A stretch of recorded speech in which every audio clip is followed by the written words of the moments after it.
Hello, everyone. Welcome to our webinar today with Noah and our guests. Before we get started, I would like to briefly go over a few things. One is to turn on your closed captions. Please go ahead, go to the bottom panel of Zoom and click on captions. Another thing, this is a recorded webinar, so the recording will be available after our actual webinar quite shortly on our website. I will share the link as well in the chat. And as far as questions for the panelists, please go ahead and post your questions in the Q&A feature. You may also ask anonymously if you wish, and you can ask your questions at any time. You can also ask questions for the panelists using the chat feature. And without any further ado, I would like to hand it over to Noah. Thank you, Noah. Hey, thank you, Belma. Thank you so much. And thank you to everyone who is joining us live, as well as those of you who are watching the recording. We're really excited for today's AACRAO webinar, Getting Over the in Governance, Lessons Learned from Implementing Institutional Policy. We have just a blue ribbon panel today. Join us, Dr. Gloria Niles, who's the Director of Online Learning at the University of Hawaii System, and Dr. Jeff King, Assistant Vice President for Transformative Learning at the University of Central Oklahoma, as well as Leslie Voigt, Director of the Digital Credentials Institute at Madison College. And before I want to jump right into our panelists sharing. So just to give everybody who's joining us a sense of how our flow today for this webinar, we're going to have a few minutes of quick framing of what the kind of journey and present context is at each of these three institutions, followed by some questions that we've talked about, and then diving into your questions. We'll also be monitoring the chat. We'll be monitoring the Q&A, so feel free at any time to drop your questions in, and we will be ready to jump right in and answer those as well. But we're just going to kick things off with Gloria, if you wouldn't mind going ahead and sharing your screen and orienting us a little bit with the context of what this all looks like in Hawaii. Okay, thank you, Noah. Again, I'm Dr. Gloria Niles. I direct online learning and academic technologies for the University of Hawaii System, and that role has included working on our micro-credential policy for about the past 2 years, and we're not there yet, but we're getting closer. So I'll share a little bit of that journey with you today. But first of all, the University of Hawaii System is our public university system across 6 islands. And so we have 7 community colleges, 3 universities, and then 8 educational or learning centers throughout the islands. And as you see from our map here, that we're very Oahu-centric, where 2 of our universities and 4 of our community colleges are on Oahu, with community colleges also on Kauai, Maui, and Hawaii Island. So we serve about 46,000 students across these islands, and many in very remote locations. And so our journey with micro-credentials started when we began to notice that there was talk among various campuses about digital badges and micro-credentials, and those 2 terms were used sort of interchangeably and not really well defined. And our vice president of academic strategy decided to form a work group. This was back in the spring of 2022. And that work group was formed to just sort of take a look at the landscape of micro-credentials. And Vice President Deborah Halbert put out a memo at the end of that work group that said that micro-credentials are not in our credential policy. So our credential policy that talks about the credentials that the university issues, such as degrees, certificates, concentrations of degrees, majors, minors, And so that the university really needed to start at the executive policy level with developing a micro-credential policy. However, in the meantime, that campuses could proceed with issuing digital badges for things like professional development and non-credit workforce development, but we could not move into the for-credit space until an executive policy was formed. And so following that, we had a working group that developed a draft of a micro-credential policy, and that was distributed for informal consultation to a number of our groups, like our registrars across our systems, our schedulers, our student affairs administrators, our chief academic officers, and our university officers. And just this semester, it was sent to formal consultation to all of our faculty senates across all 10 campuses to receive feedback from our faculty. And so our Associate Vice President, Alan Rosenfeld, and I received all of the feedback and sifted through it to make revisions to the policy. So it's still in draft form, but it's just about to move on to the next step. So it's been a long process over the past 2 years. But what we have realized is that we really made distinctions between our digital badging process, which is right now overseen by our UH Online Innovation Center, which is one of the teams that I work with. And so they've developed a process for issuing digital badges. And one thing that we have included in the policy is defining various types of digital badges. For example, we issue participation badges, which are not necessarily associated with a direct assessment. So we state in the policy that that a participation badge is not a micro-credential, because micro-credentials require an assessment that must be included with that.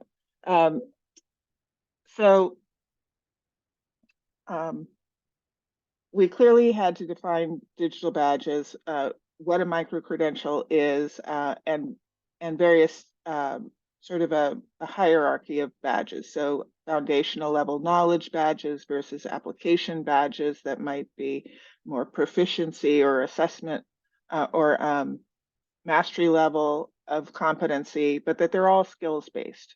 And so part of this 2-year journey has really been defining our terminology, making sure that we're all using the same language so that we're all understanding the process in a similar way.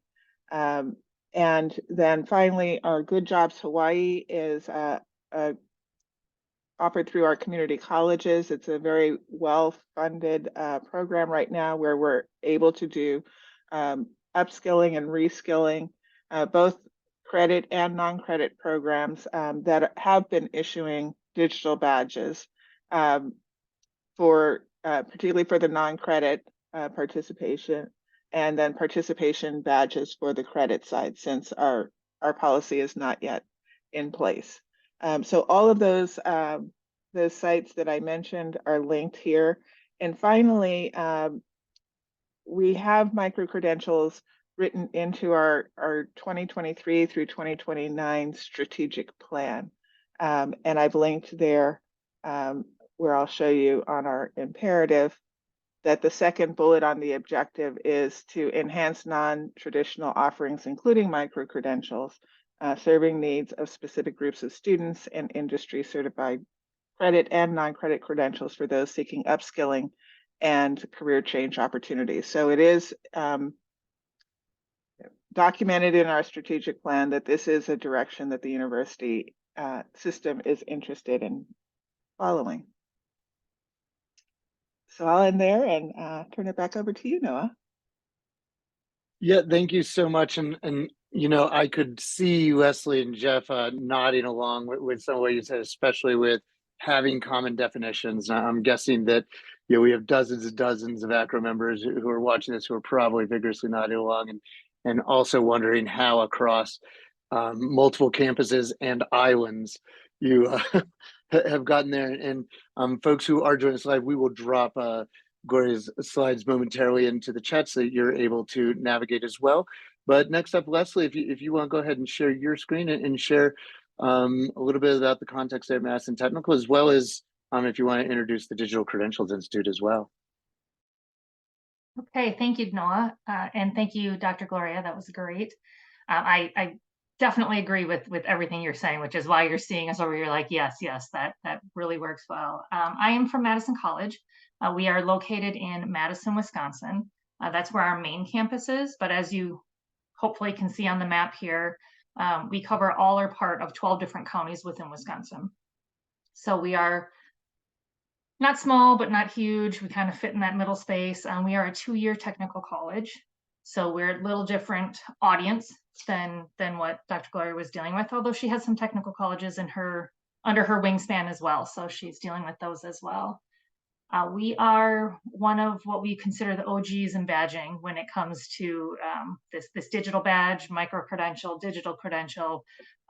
Pick your term. There's lots of them out there. But we started badging back in 2012. So we have been doing this for a very long time.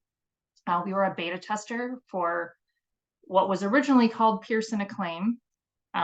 It has changed ownership and names a couple different times. For those of you who've been in this space, it is now called Credly.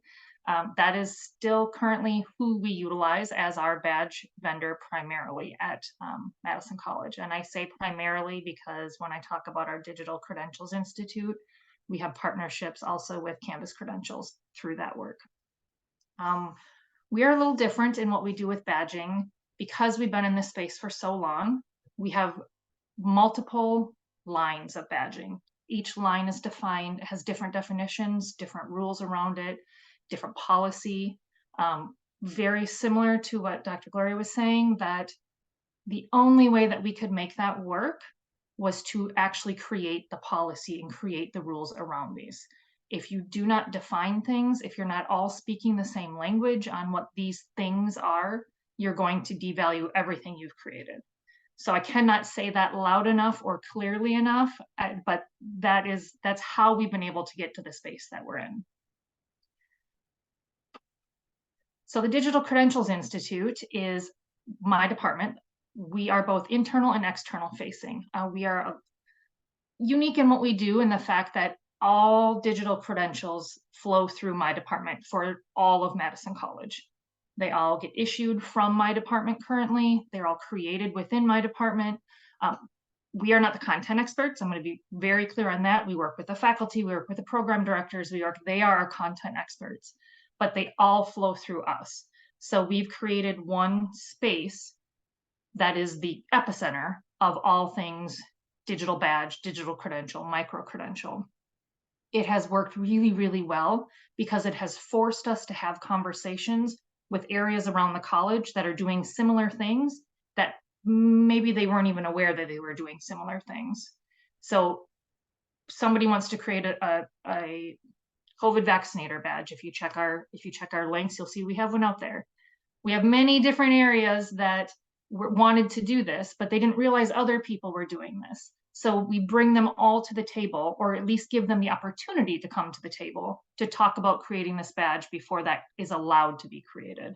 They don't have to show up, but if they don't show up, they have to be okay with what has been created, because we will not, per policy, again, this is where policy comes in place, create two of the same badge without justifiable reasoning.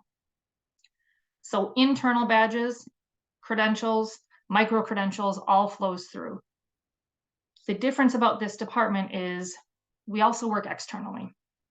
So we work with other organizations around the world to help them create digital badging, digital credentialing programs. We work as consultants, we work as administrators, and we have graphic designers on our team to help create that imagery. We have many different clients that we've worked with since we began our mission in 2018. Oh, I forgot. So that little website at the bottom there is actually no longer valid. We are creating a new website. So my apologies on that. Our new one is almost ready. Next week or two, I was hoping it was going to be there. but we had to update and redo a few things. So there will be a new link to our DCI website, and I can maybe send it to Noah to send through AACRAO if that's something that's of interest. But we spend a lot of time when we work with these clients talking about policy. As I said before, if you don't come up with policy, you don't come up with that same terminology, that same vocabulary, the entire initiative that you create will essentially be dead in the water, because you're going to have these values of things where one equals a bachelor's degree, another one's a participation, and how does somebody know what the difference is between the two unless you tell them? So having that same language means a big thing. And we might get to this later, but since Dr. Gloria brought it up, this is one of the taxonomies that we have created. These are for one line of badges that we have. They are skill development. I did mention we have multiple lines of badges. Sounds very similar to what Dr. Gloria had talked about: knowledge, skill, ability. There is a participation badge. We don't use it very often, probably for the same reasons that they were referring to, that there's no assessment related. But really defining what these things are and what they mean will help you carry into these policies. Without that base layer, that foundation, it's very hard to build upon that if you don't know the things that you're talking about. So we've been doing this work for quite a while. We've gone through many different organizations. We've helped create policy. We've helped develop policy. We use policy on our campus. It needs to be there, but also remember, you've hired very knowledgeable, very well-educated people at all of your institutions. So while policy is very, very important, I'd like to challenge that a little bit and say sometimes, not sometimes, higher ed's very good at making things very difficult. I'm just going to throw it out there. We like to add steps where steps aren't needed. So if we can figure out a way to create the policy that allows us to be nimble and allows us to get these rolling, you're going to have a much better experience. So create the policy, but allow yourself not having to go through 6 different committees to get approval for every badge that needs to be created, or whatever that might look like. I'm just going to throw that out there. I'm going to let that marinate with all of you, because it might be a shock to the system, but also we all know what happens. So the more we can focus on that, the quicker you will be moving in this space, or moving forward into this space.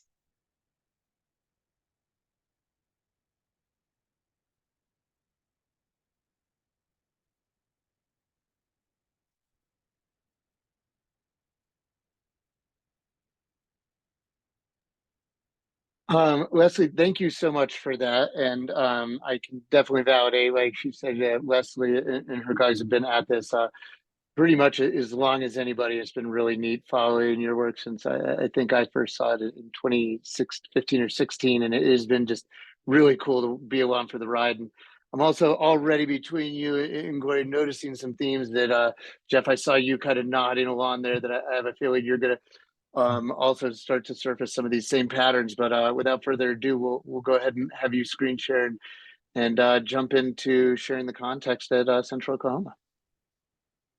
Thank you very much, and thanks to everyone for the opportunity to share a bit.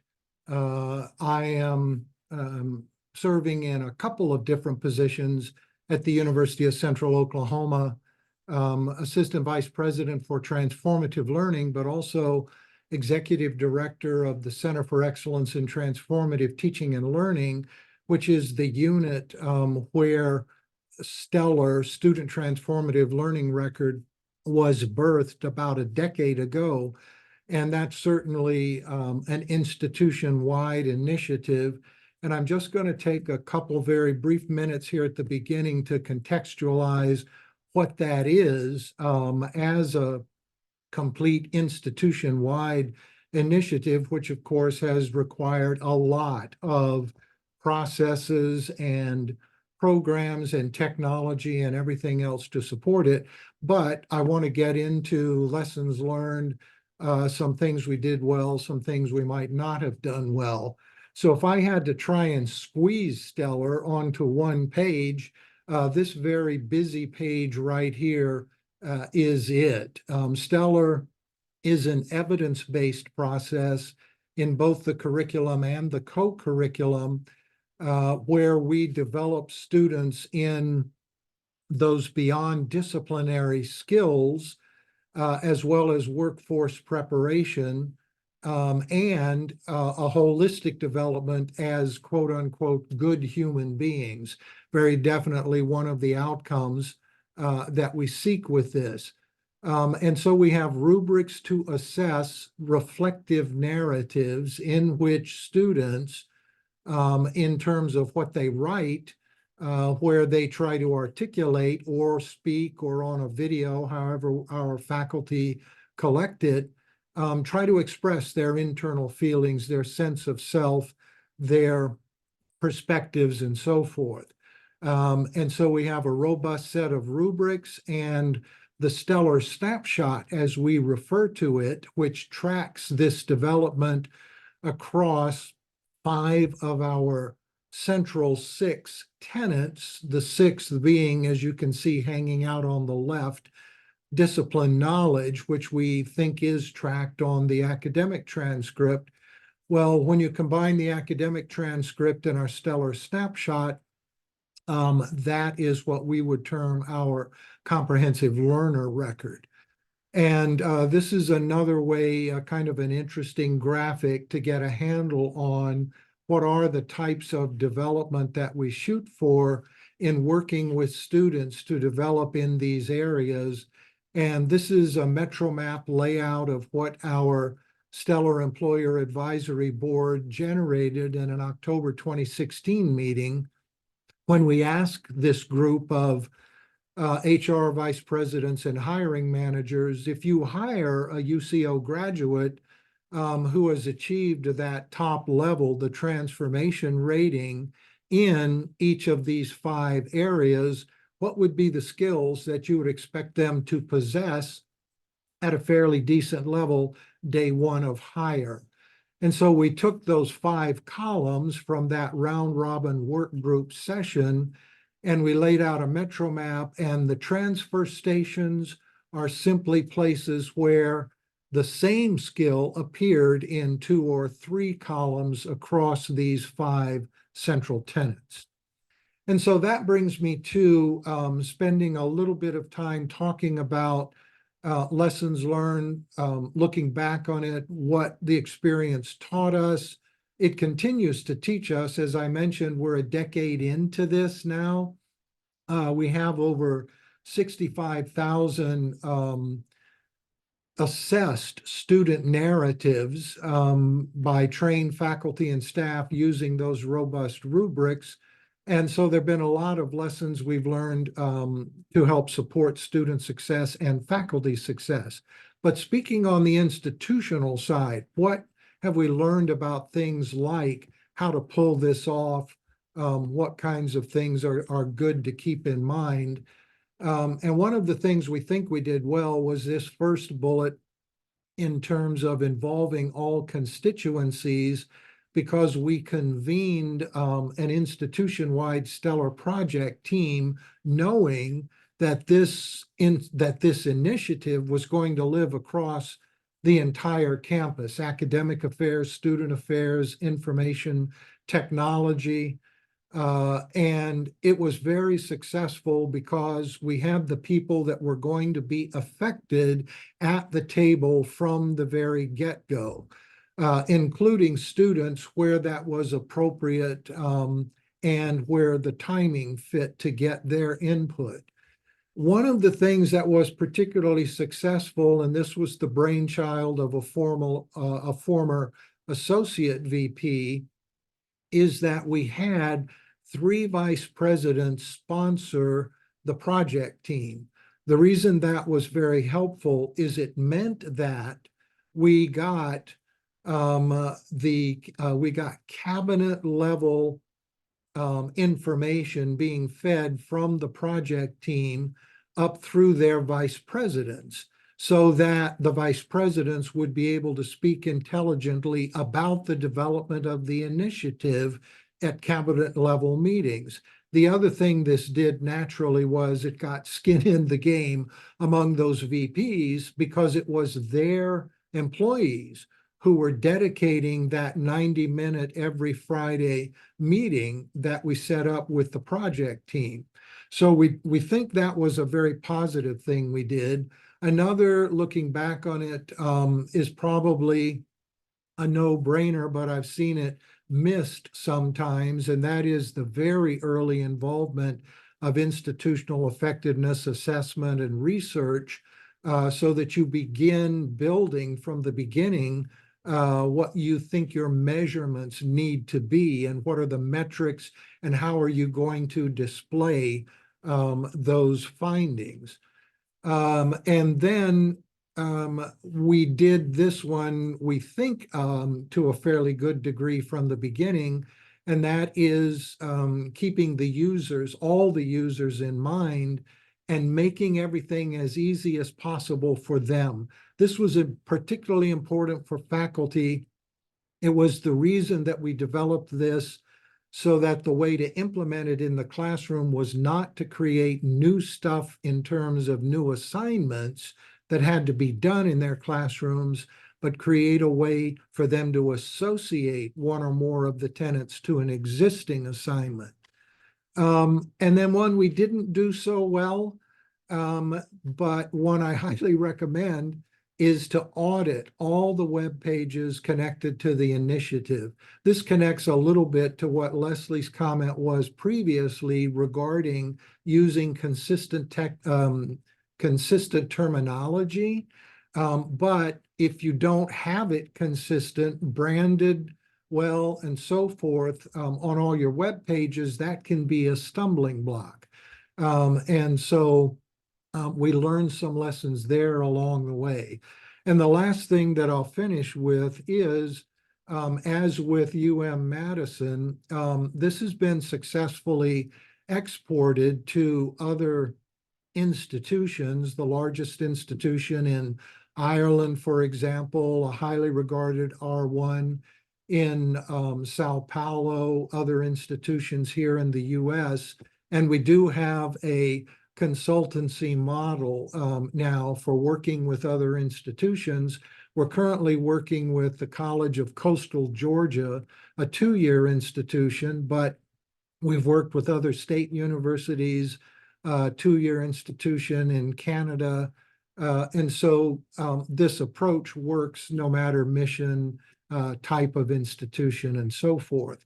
But these lessons that we learn just in terms of the nuts and bolts of how to do the thing when you've got something that would require the development of policies, working processes, lines of communication, and so on, are some of the things that we learned. And I'm delighted to be able to have shared those. Yeah, thank you so much. And a quick reminder for all of our attendees who are watching live, you can use the Q&A function to drop in any questions that you help get answered by this amazing panel today with us. And, one of the places that I want to start with you is, I feel like I heard about more VPs there than a nominating convention, and which just really makes me think of the importance of executive sponsorship. And maybe, Leslie, we could start with you, and then anybody else who wants to chime in about just what are the takeaways as we think around implementation, governance, and policy of that executive sponsorship piece. I think having executive sponsorship is huge. The more you can have the college in general back what you're doing, the more that you're going to have people on board with it. You're always going to get the pushback. You're always going to get people who don't want to do things. So don't start with them. Start with the people who want to do the things. Start with the people who are raising their hand and are eager to start. That's how you get things rolling. And then kind of move it up the chain with them. Okay, who's your program director? Who's your dean? Who's your, whatever that chain of command might look like at that college or that institution. We, as I said, started in 2012. My department was formed in 2018. Because the college took ownership of badges in 2018. So prior to that, it was a separate initiative that we had to fully fund and support, similar to a non-credit continuing education kind of arm of the college. So we really weren't able to migrate the digital credentials into that credit space until the college took ownership and said, yes, this is something that we're going to get behind. We're going to write it into our academic plans. We're going to have it be part of what we do and be integrated into things that are happening on college. Because otherwise it's looked at just one more thing. It's one more thing I have to do. It's one more, whatever that might look like.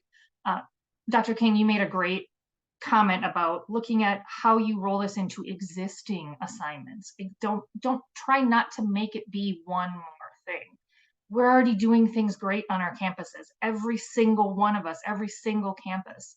Let's look at those areas and how can we highlight those and bring those out rather than adding one more thing, adding one more assignment, adding one more anything that our faculty and staff and deans and admins have to take care of and look at. So definitely getting the college behind it is huge, but also looking at where are these things growing from and how are they growing can help foster that as well.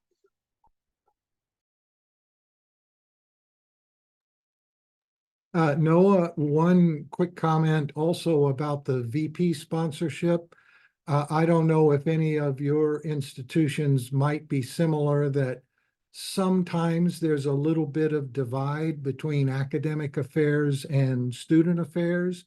I know, that never happens anywhere typically, but that VP sponsorship, when you have VPs where there might be some siloing, if you've got the range of VPs, that can be really, really helpful in the top level buy-in, to the initiative and so forth. And that worked out very well. The only thing I'll add is I agree that executive sponsorship is huge. It helps to drive the direction, the buy-in, but also making sure that we're leaving space for input at all levels so that the executive sponsorship doesn't feel like a top-down approach. I love that point there, and I'm also really reflecting, Jeff, on what you described, that the executive sponsorship kind of filled two buckets there of not just gaining their engagement and buy-in, but also equipping them with the skills to knowledgeably talk about this stuff. And so I heard you kind of describing almost not just the executive championship, but incorporating the executive championship into your theory of change and your change management. Are you, if you want to expand on that.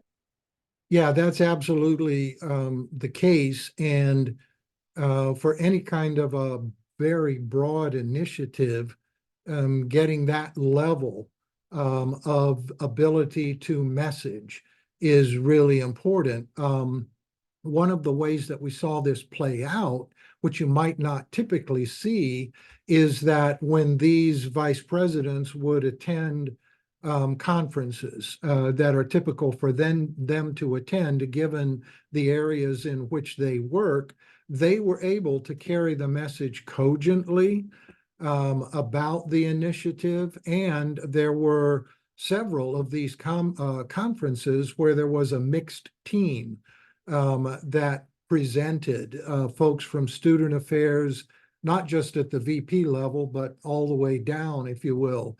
But that kind of bridging and effective messaging, I think, is one of the things that's key, because the way it plays out in terms of the people on campus, knowing that this is a valued and a supported initiative, is that they see the reports in the on-campus messaging from university communications about the initiative being presented at conferences and convenings at a high level around the country, especially if it's the accreditation convening. I kind of want to just stay in this change management sort of topic for a minute, if the panelists are okay with that. We have a question from the audience of, do you think it matters where the credential initiative originates, e.g. academic affairs, IT, career center, student life, etc.? I don't know if anybody wants to volunteer to go first with your thoughts about that.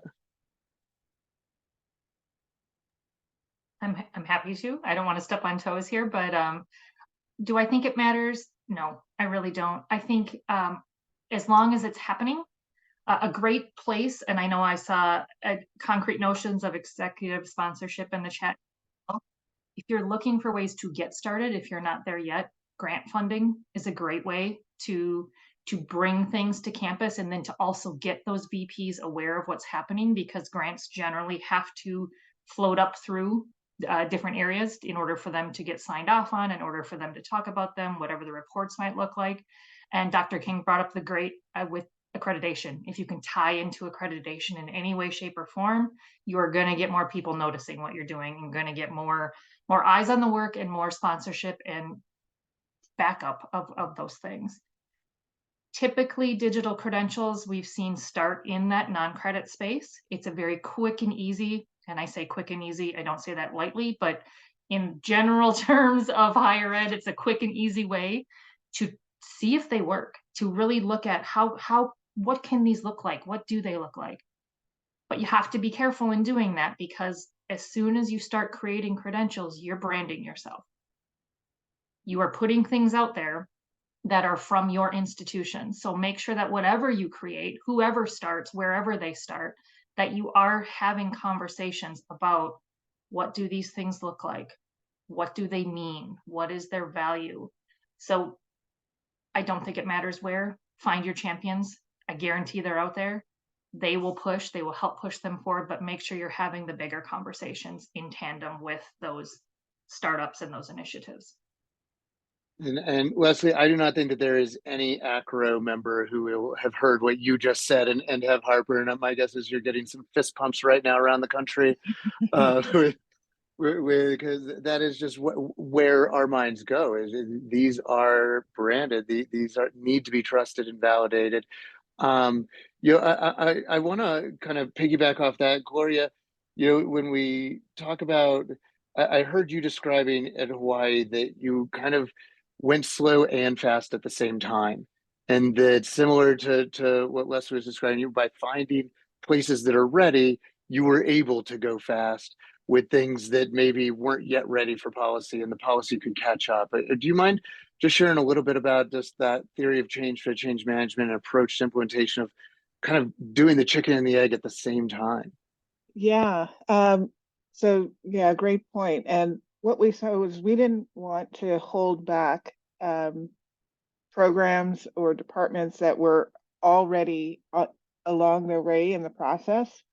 We wanted to be able to support them and not say, well, you have to wait a couple of years until we develop an executive policy and we'll get back to you. So we wanted to find a way to support those programs that were already looking into, in this case, issuing digital badges, while we said, let's pause, let's wait, let's start with an executive policy, which, as we mentioned, is not a fast process in higher education. But I also wanted to touch on, along the lines of the change management process and building on what Leslie just said, is that I don't think it matters where the initiative starts, as long as it's not siloed to that particular, or where it's starting, but it begins the conversations, and that the conversations all center around the why. Why are we doing this? And that's really clear and clearly communicated. For example, by including it in our imperative on workforce, that's our why. This is why we're doing this. And so making sure that why is really clear across various units. And Go ahead. I was about to ask you a question, Jeff, but please. yeah, I was just going to add on to what Gloria said. It's a really great point. One of the things that can really nail the why is the mission. And one of the things we did here was tie this to the mission statement. UCO at the time had transformative education as a part of its mission statement. and had been floundering for a couple years trying to figure out what that looked like and how to operationalize it. And so the initiative then had everybody's attention, just because it was very important for the accreditation, the institutional accreditation. But the start with why, the mission is always a good why starting place. And as we get to the why, and you know, Gloria, you talked about engaging these other stakeholders. Jeff, it takes me back to something that you said earlier about not just engaging learners and campus stakeholders, but actually going out to the consumer community, the audience for the credentials of area employers and whatnot. And I'm wondering, you know, is, you know, one of the very first things we hit on that I think all three of you hit on was the language concern. That as we are, you know, developing governance and policy, you know, we may not be able to agree with everyone externally about language, but being on the same page internally is probably important. But I'm curious if any of the panelists want to chime in with, you know, the value of including the external stakeholders in some of those language conversations. And Wesley, you're kind of nodding as well. I don't know if you want to go first. Yeah, happy to. The taxonomy that I shared earlier was created in a time when we couldn't find any kind of taxonomy for badges. Again, we've been at this for a very long time. We actually built that in conjunction with IBM and LRNG because they had started creating LRNG, the K-12 space for digital credentials, more motivational, more, again, this is almost a decade ago, so quite a while ago, where they were a lot more motivation. IBM was really working in that job business space. So we were trying to find that happy medium, and what does that look like? We definitely involved our local businesses. We still involve them today. We do surveys of our local area businesses as well as not so local businesses. What kinds of skills are you looking for? What level in these skills are you looking for? Should they have, you know, mastery in these areas, or should they be aware of them? So always having that voice, but making sure as much as we can that we are speaking the same language as our employers, because it's very easy for us to say, well, we know what that means, we understand that. And so when we developed that taxonomy, the words that we used for the different levels of our badges, that was the hardest thing, just determining those words. You'll see lots and lots and lots of Explorer badges, and I apologize if anybody has an Explorer badge, but what does that mean? Does that mean that you're just starting your exploration? Does that mean you've finished your like, where are you at in your journey on that? It's, the term itself is somewhat confusing, and we were very adamant in all of our policy that if you couldn't immediately look at something and know what it meant, we didn't do a good job with it. So really taking that to our employers, letting them look at that, get their feedback. Do you understand these words that we're using? Does it mean the same thing to you as to us? Because they might understand it, but it might mean something different. So having those conversations is huge. Yeah, and Leslie's comment about looking at something and knowing what it meant. Our Stellar Employer Advisory Board was really, really helpful for us because it was their input that created certain attributes on the Stellar Snapshot, because they were thinking through the perspective, through the lens of hiring managers who might not be familiar with what the program is, what it's supposed to develop in students and so forth. And so one example is they suggested a quote unquote rubrics abstract on the back pages of the Stellar Snapshot, which those are by no means the robust rubrics our faculty and staff use, but to give a 60,000-foot view about what it means if a student or a graduate is showing you a Stellar Snapshot and has a transformation in leadership, it helps the hiring managers a great deal. And so that language and terminology and perspective of all of the constituencies is really important.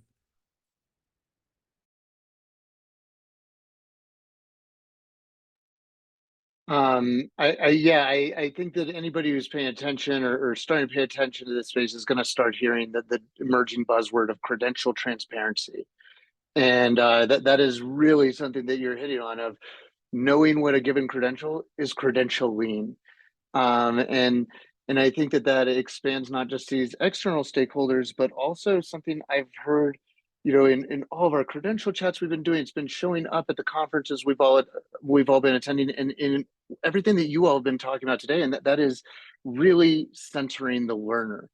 And so maybe that's the next place to go is your thoughts around, whether it's through credential transparency or other pieces of our governance process that help us make sure that, we're doing this for learners, that we are AACRAO and just centering the learner. And so, I don't know if somebody wants to go first on that. Gloria, I saw you kind of nodding enthusiastically there. Yeah. And also panelists, I'll note there is something in the Q&A that they'll take a moment to read. So you might want to read that in case anybody has a great answer for that as well. Yeah. So I think centering the learner in this is critical, and it goes back to the why. It goes back to serving students who have not been well served by higher education. Those those groups that we talk about, like some college, no degree, that these types of smaller incremental credentials or micro credentials are an answer to that. It gives them something to show for their learning, and I think promotes lifelong learning with upskilling and reskilling. And also, in the credential transparency, we've all, I'm sure, heard the conversations of learners' ability to articulate the skills that they acquired during their degree program, and that having this metadata associated with their digital badges helps with that ability to articulate, oh yeah, these are the skills that I developed along my journey. And so I think that all of those tie back to the why. We're doing this to help students. We're doing this to improve upon our traditional ways of identifying what a credential means.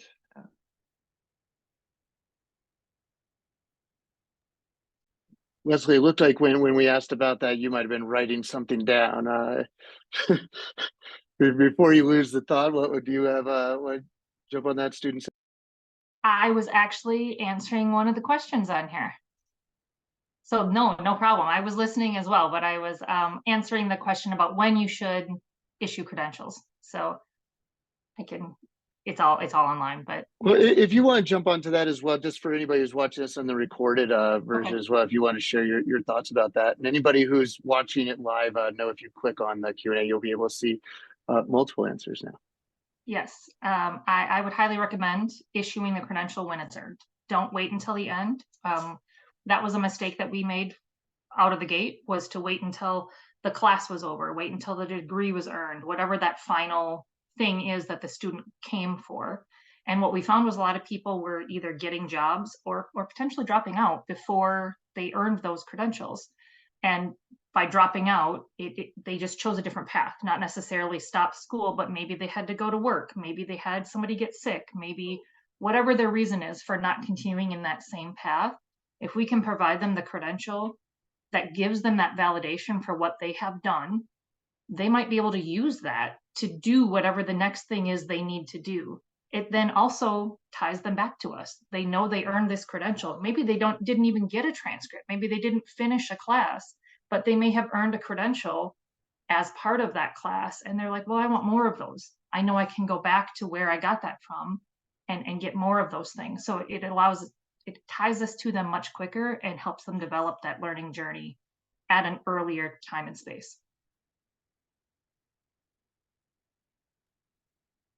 Yeah, and I agree completely with the idea of signing the credential as soon as it's earned. One of the big reasons that we do that intentionally is so that the learner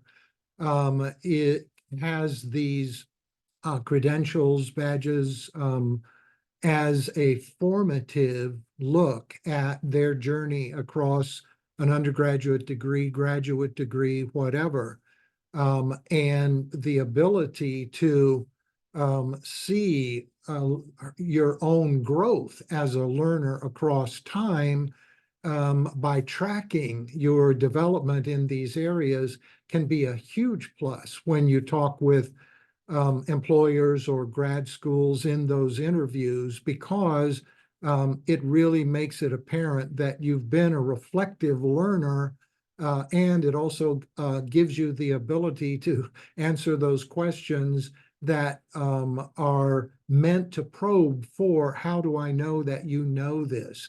When did you develop this? And so issuing it immediately upon earning, I think, is very wise.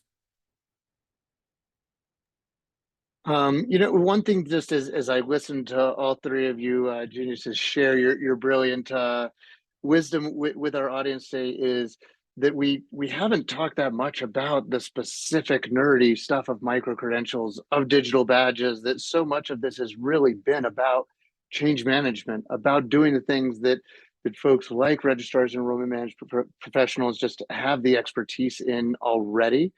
And I do think that Dr. King, the last piece that you mentioned, you kind of touched on this. So we'll maybe, if anybody else has a question, we might still have time to get to it, but definitely we'll get to this first question that came in of, can you talk about how institutional effectiveness, accreditation, or institutional research offices could and should be involved in credentialing innovation at an institution? Yeah, I think that getting them involved from the outset is very, very important. As to the how, I think it goes back to the old backward design model. And so obviously when you launch an initiative, you're seeking to accomplish something as a result of the initiative.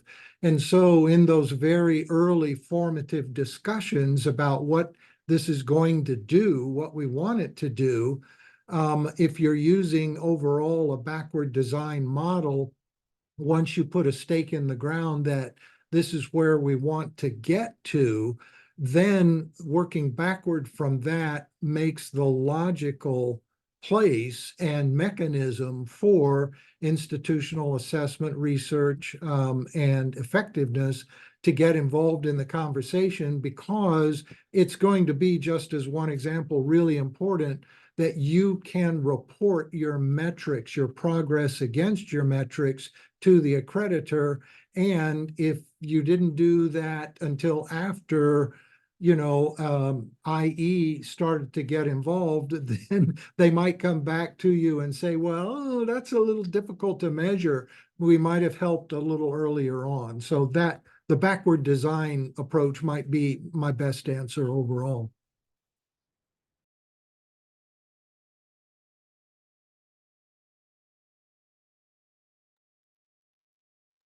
Yeah, I agree with the backward design approach, and also making sure that you have clearly defined what success looks like, and how you're going to measure that, and how is this going to, how are we going to know if we got there? How is this going to improve our programs? And that's when we bring in institutional effectiveness, accreditation, and institutional research offices from the start, so that we're designing that process of how we're going to measure effectiveness from the beginning, and not afterward, not after the fact. Like, we've done all of these, now let's see if they did what we thought they were going to do.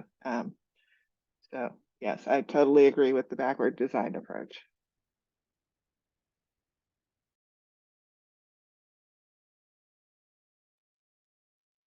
And Leslie, I didn't want to cut you off there if you were right about to unmute as well. I agree with them as well. So if you had other questions, go right ahead. We can hit on more things.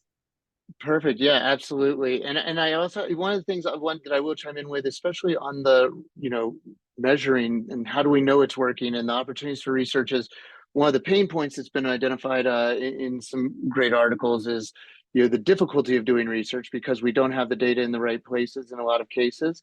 And I think that's also an opportunity for us to involve our institutional research colleagues on asking some novel questions that we might not otherwise ask. An example, I believe it's at BYU, where they're doing pre and post surveys asking about home and family life contentment for participants and learners. So just want to chime in with that. But I think with our closing moments here, something we'll close with is what's one governance friction point that you've had to overcome, and how did you overcome it? And if you just want to unmute for whoever would like to go first with that. I'll start. I think one of the friction points was just the change and the disruptive nature, and with our, as we've all talked about, the importance of defining our language. It's also communicating how these will complement what we already do in higher education, and that we're not looking to replace what we already do, but we're supplementing, not supplanting our current credentialing process. And I think communicating that has been crucial and critical. I'd say that a friction point can be people, because you can be guaranteed that if you have several hundred people with several hundred different ideas, that any initiative is going to hit some friction points among the people. And in terms of overcoming that, I think a couple of things. One is the normal diffusion of innovation process. Starting with your champions is great, but you got to hit that 17 to 22% sweet spot before you got a chance to flip everybody. So starting with the normal people who are advocates is very good. But then the second part is in those friction points with people, minimizing the work. I can't go back to that enough, is a way to help sand down some of the rough edges, because especially on the faculty side and student affairs as well, they all of us work so hard and have so many things on our plate that an initiative is so often viewed as just one more thing, potentially even the flavor of the day. Let me just keep my head down and this too will pass. Minimizing the work can minimize some of that resistance. I very much agree with both of what you're saying. It's not an or with these credentials, it's an and. They don't have to fight each other. They can be complementary and work with each other, and understanding that is huge. Really just, well, like we've said all day long, is keeping the learners center focused. We're doing this to help them tell their journeys. Our entire goal in higher ed is to get these students into the workplace, into their next thing, whatever that might be. So if we can create more ways to do that, why wouldn't we? Why wouldn't we help them tell their stories in a way that works for them and allow them to be able to express and be able to move in the ways that they want to? Frictions that we've had is really defining the value, really figuring out how micro, how macro, and understanding. One of the first things I tell any faculty member that says, I want to build a badge, I say, would you be proud to share this? Does this really, how small and how into the weeds?